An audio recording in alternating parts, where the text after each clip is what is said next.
KKR versus Mumbai ম্যাচে KKR মুম্বাইয়ের কাছে খুব খারাপভাবে হারল।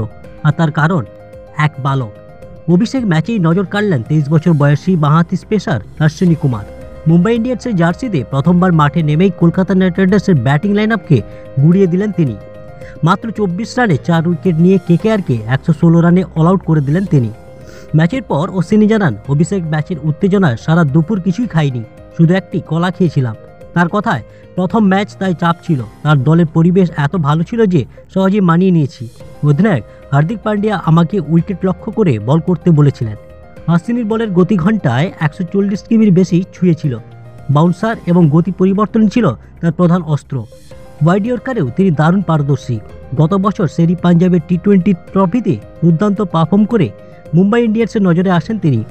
ডেথ ওভারে দুর্দান্ত বোলিং করে দলকে ম্যাচ জেতান। এরপর 30 লাখ টাকায় আইপিএল নিলামে তাকে দলে নেয় মুম্বাই। অভিষেক ম্যাচে নিজের দক্ষতা প্রমাণ দিয়ে ক্রিকেট দুনিয়ায় সাড়া ফেলেছিলেন অশ্বিনী কুমার। এরকম ক্রিকেটে নিত্য নতুন খবর পেতে আমাদের চ্যানেলটিকে লাইক, শেয়ার, সাবস্ক্রাইব করে আমাদের পাশে থাকুন।